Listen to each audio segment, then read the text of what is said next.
Hello everyone, good morning to all of you. तो आज हम मिलते हैं एक नए टॉपिक के साथ और नए वीडियो लेक्चर में। तो जैसा कि आप लोग सभी लोग जानते हैं कि अभी जो है गर्मी से हम लोग काफ़ी परेशान हैं, इसी के कारण हम लोग जो है ऑनलाइन क्लास ले रहे हैं। ठीक है, तो ऑनलाइन क्लास में हमने इसके पहले 2 वीडियो लेक्चर को देख चुके हैं।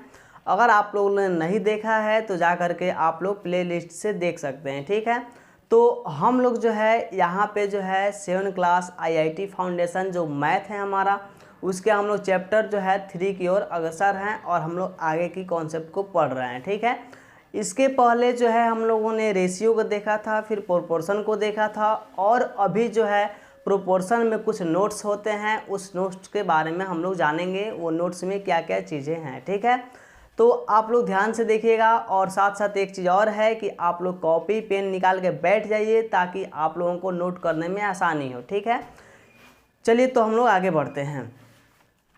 तो जैसा कि हम लोगों ने प्रोपोर्शन को जाना था और equality of 2 ratio is called proportion होता है, हम लोगों ने जाना था। और यहाँ पे प्रोपोर्शन को A ratio B is equal to C ratio D लिखते हैं, ये भी हम लोगों ने जाना था। चलिए, इन जो है सभी जो ABCD जो होता है इसको हम लोग first, second, third and fourth term बोलते हैं, ये भी हम लोग जान चुके हैं ऑलरेडी पिछले वीडियो लेक्चर में। ठीक है, और उसके बाद हम लोग फर्स्ट एंड फोर्थ टर्म को एक्सट्रीम्स कहते थे और सेकेंड एंड थर्ड टर्म को मीन्स कहते थे, ये भी हम लोग जान चुके हैं। ठीक है, चलिए वो अब हम लोग कुछ नोट्स जो है हमारे नोट्स के ऊपर बढ़ते हैं। हम लोग नोट्स क्या कहते हैं, नोट्स को समझने की कोशिश करते हैं। ठीक है, फर्स्ट वाला जो हमारा नोट्स है कह रहा है प्रोडक्ट ऑफ एक्सट्रीम जो होता है वो इक्वल होता है प्रोडक्ट ऑफ मीन के। ये हम लोगों ने भी पिछले वीडियो लेक्चर में यहाँ तक देखा था। डैट इज ये आई डॉट ई को हम लोग डैट इज पढ़ते हैं। ठीक है, ये चीज़ आप लोग याद रखिएगा, आई डॉट ई को डैट इज का शॉर्ट फॉर्म होता है। तो ये जो प्रोडक्ट ऑफ एक्सट्रीम है यानी कि फर्स्ट और फोर्थ AD इक्वल होता है हमारा प्रोडक्ट ऑफ मीन्स के यानी कि सेकेंड और थर्ड BC के। तो यहाँ तक हम लोगों ने ऑलरेडी देखा था। अब यहाँ नोट नंबर जो हमारा 2 है, यहाँ से हम लोग आगे बढ़ेंगे। जो चीज़ हम लोगों ने पिछले वीडियो लेक्चर में नहीं देखा था उसको अभी हम लोग देखेंगे। तो इफ़ यदि A/B बराबर C/D हो, यानी कि ध्यान से देखिएगा, यदि हमारा A/B जो है बराबर C/D हो तो देन द गिवन प्रोपोर्शन, यानी कि जो हमारे पास ये गिवन प्रोपोर्शन है कैन बी रिटेन एज, अब उसी प्रोपोर्शन को हम लोग इस फॉर्मेट में, यानी कि A/B था तो उसको B/A कर दिए, यानी कि नीचे वाले को ऊपर और ऊपर वाले को नीचे के टर्म में यहाँ पे कर दिए, और इक्वल टू फिर इधर C/D था तो D/C कर दिए by taking reciprocal of term on both side.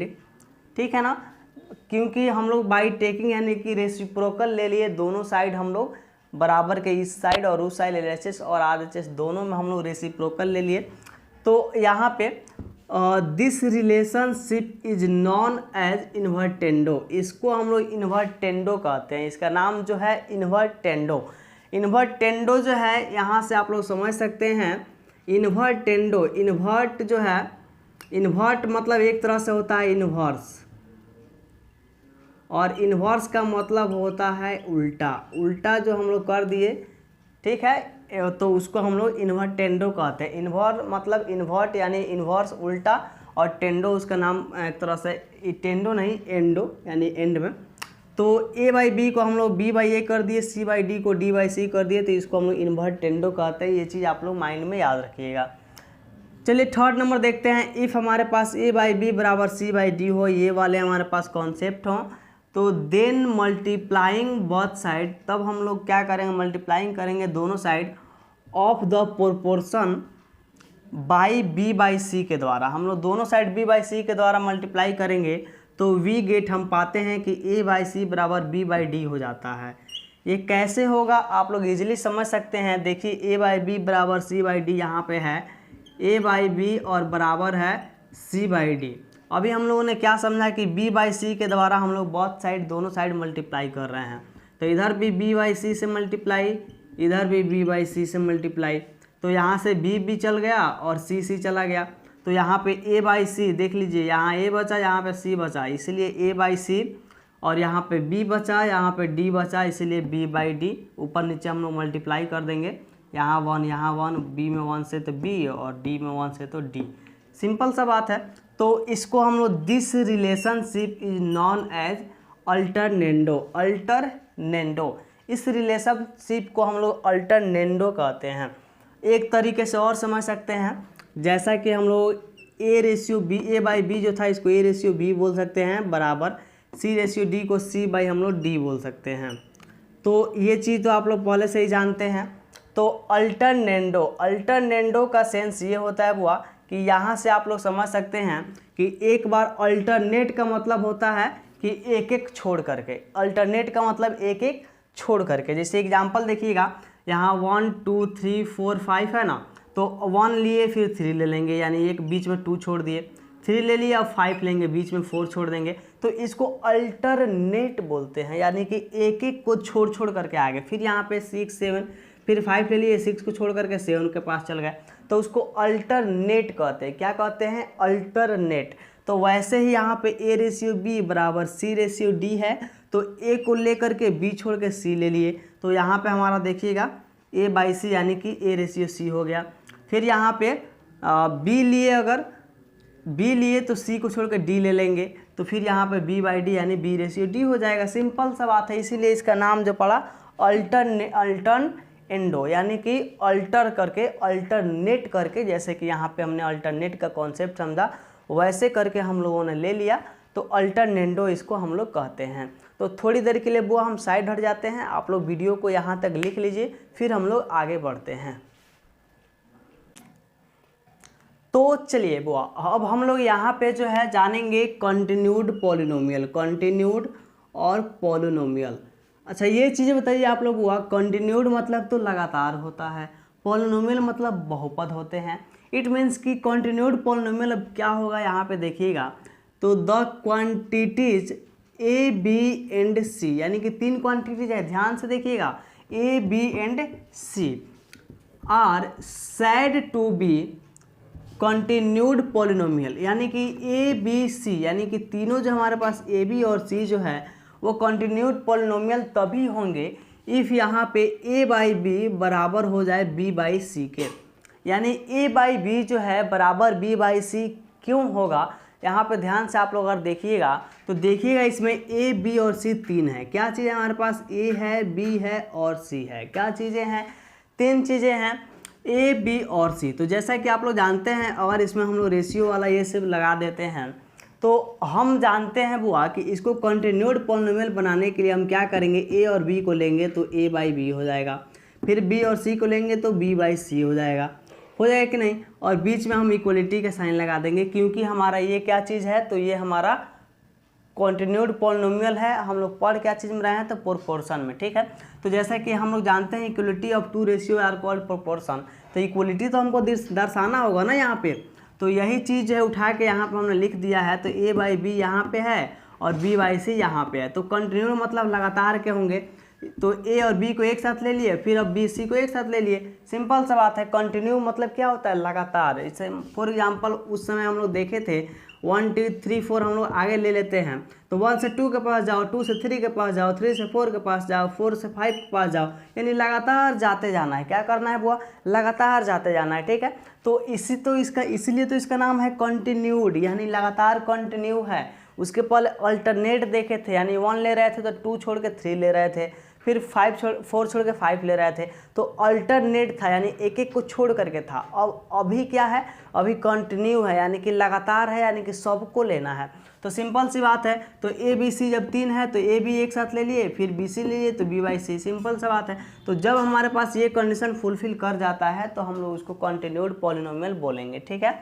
तो यहाँ पे देखिए, here C is called the third proportion, यानी C जो होगा उसको हम लोग थर्ड प्रोपोर्शन कहेंगे। थर्ड प्रोपोर्शन क्यों कहेंगे, काफ़ी सिंपल है, क्योंकि 1 2 3 नंबर पे है तो थर्ड प्रोपोर्शन, सिंपल सा बात, ठीक है ना, ऑफ A एंड B। और किसका थर्ड प्रोपोर्शन है, तो A और B का। क्यों, क्योंकि A और B तो ऑलरेडी वो फर्स्ट और सेकंड प्रोपोर्शन है, तो C थर्ड प्रोपोर्शन हो जाएगा, तो ठीक है। And B is called the mean proportional, और B जो है हमारा यहाँ पे मीन प्रोपोर्शनल है। आप लोग याद कीजिए बुआ, मीन प्रोपोर्शन जब हम लोग पढ़े थे तो मीन प्रोपोर्शन क्या था, एक था एक्सट्रीम प्रोपोर्शन, एक था मीन प्रोपोर्शन।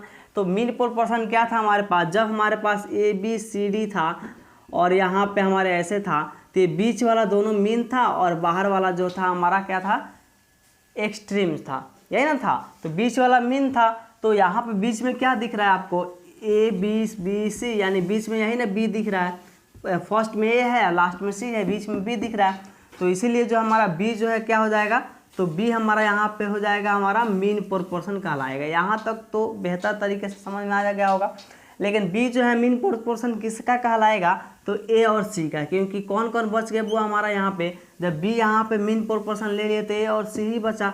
तो सिंपल सा बात है कि बी हमारा मीन प्रोपोर्शन तो कहलाएगा, लेकिन किसका, तो ए और सी का। चलिए सिंपल है बुआ, आप लोग कंटिन्यूड पॉलिनोमियल में इतना तो समझे होंगे। चलिए फिलहाल में हम लोग एक यहाँ पे दिया हुआ है कॉन्सेप्ट को समझते हैं। कॉन्सेप्ट हमारा यहाँ पे ये है कि बी और बी में जब मल्टीप्लाई करेंगे तो हमारा ए और सी आ जाएगा। अब कोई कहेगा सर ये कैसे आ गया, तो सिंपल है ना बुआ, देखो यहाँ पे ए बाई बी बराबर बी बाई सी है। सिंपल सा बात है, हमारे पास क्या है, ए बाई बी बराबर में है बी बाई सी, यही तो हमारा कॉन्सेप्ट है कंटिन्यू पॉलिनोमियल का। तो ए बाई बी बराबर बी बाई सी, आप लोग जानते हैं बुआ कि प्रोडक्ट ऑफ एक्सट्रीम बराबर प्रोडक्ट ऑफ मीन्स होता है। हम लोग इसके पिछले कॉन्सेप्ट में देखे थे, क्या होता है, प्रोडक्ट ऑफ एक्सट्रीम बराबर प्रोडक्ट ऑफ मीन। तो आप लोग जानते हैं कि एक्सट्रीम जो है ये बीच वाला मीन्स होता है और बाहर वाला एक्सट्रीम्स होता है। तो यहाँ पे प्रोडक्ट जब आप लोग मीन का कीजिएगा तो बी इंटू बी हो जाएगा, सिंपल सी बात है। और प्रोडक्ट ऑफ एक्सट्रीम जब कीजिएगा तो ए इंटू सी हो जाएगा। तो इसी को तो उठा के हमने लिखा है बी इंटू बी और ए इंटू सी, किस प्रॉपर्टी से, तो प्रोडक्ट ऑफ मीन्स बराबर प्रोडक्ट ऑफ एक्सट्रीम्स जो होता है उस प्रॉपर्टी से हम लोगों ने इसको लिखा। अब सिंपल सा बात है, बी में बी से मल्टीप्लाई होगा तो बी स्क्वायर हो जाएगा और ए में सी से होगा तो ए सी हो जाएगा। अब यहाँ पे देखिएगा बी स्क्वायर बराबर ए सी है, तो स्क्वायर को उधर भेजेंगे तो क्या हो जाएगा हमारा यहाँ पे, तो बी यहाँ पे बराबर हो जाएगा plus minus A C root under A सी, क्योंकि b जो है इक्वल जो साइन है बीच में तो रहेगा ही और ये स्क्वायर उधर जाएगा तो plus minus root under A सी हो जाएगा। तो यहाँ से हम लोग बोल सकते हैं the mean proportion of A and C is root under A C. यहाँ पे एक कॉन्सेप्ट डेवलप हो गया कि जब आपको मीन प्रोपोर्शन निकालना हो ए और सी का तो हमारा रूट अंडर ए सी हो जाता है और ये हमारा एक तरह से फॉर्मूला हो गया। तो बुआ जो है आप लोग एक चीज़ माइंड में हमेशा हम शुरू से ही बोलते आ रहे हैं कि बिल्कुल मन लगा के पूरे इंटरेस्ट के साथ पढ़िए। मैथमेटिक्स जो है वो काफ़ी ही इंटरेस्टिंग सब्जेक्ट है, जितना आपको मज़ा आएगा बनाने में उतना ही जितना आपको इंटरेस्ट आएगा उतना ही मज़ा आएगा, और जब बोरिंग लगने लगेगा तो जितना आप नहीं समझिएगा उतना ही आपके लिए जो है कष्टदायक हो जाएगा, ठीक है। तो आप लोग जो है पूरा मच प्रैक्टिस कीजिए, अधिक से अधिक प्रैक्टिस कीजिए। जैसे कि आप लोगों ने थॉट्स भी सुने होंगे, प्रैक्टिस मेक्स मैन परफेक्ट, यानी कि प्रैक्टिस जो होता है वही आदमी को परफेक्ट बनाता है। कोई आदमी जो है जन्म से परफेक्ट नहीं होता है, ठीक है ना। तो आप लोग जो है मेहनत कर दीजिए और मेहनत करना शुरू कीजिए, ठीक है ना। और आपको जो है ऐसे ही लगातार पढ़ते रहना है। फिर हम लोग मिलेंगे नेक्स्ट वीडियो में, तब तक के लिए जय हिंद।